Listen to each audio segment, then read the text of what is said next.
So, okay, now we're moving on to identity. This week, I've been reflecting on Tina's phrase, when a client appears to have got the change by the end of the session, and yet something's still there.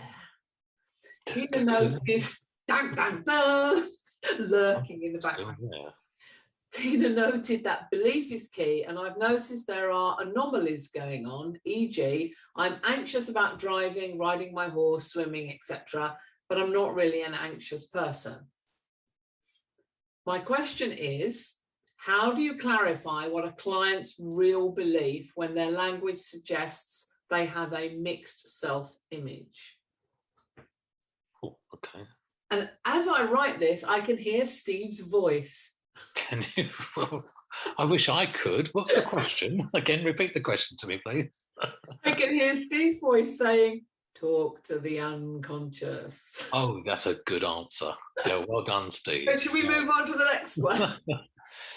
Yeah, I'm sorry. That was a bit of another Gordian knot question, wasn't it? There's a lot in there, and I kind of need it a bit unravelled. So what was the real question with that? The real question is, how do you clarify what the client's real belief is when their language suggests that they have a mixed self-image?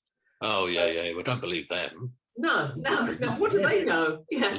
I mean, from my perspective, I would use that thing. What is it called? The meta model? And I'd question, and I'd dig around, get a few more answers from them. And then I'd probably stick them in a trance and set up some finger signals and get the real answers. But it's good that you're picking up on incongruency. Yeah. Yeah. Because it would be easy just to be suckered by the conscious beliefs and expressions of the clients, be hypnotized by the clients.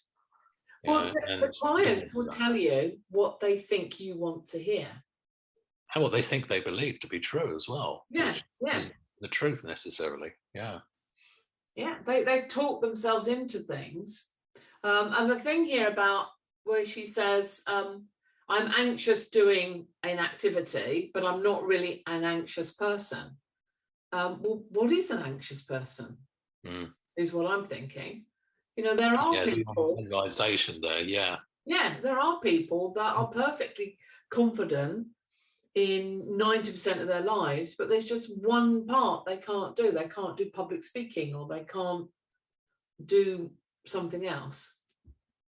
I never believe people when they say they don't do anxiety anyway. Well, they never say I don't do anxiety. They say I'm not an anxious person. I don't do anxiety. They go, are you stressed now? Well, not really. What do you mean not really? Oh, it's 0 to 10. What are you? I'm at a 5. A 5's not really. Seriously? Okay. So your normal relaxed is a 5 out of 10. Wow. So you're only really anxious when you're an 8 or a 9. Okay, well, let's work on the 5 so that the 8 becomes the 5, and then, never believe what they say. I remember Richard saying, don't let your clients hypnotize you. And I thought, there's only one really good hypnotist in the room at the time, isn't there?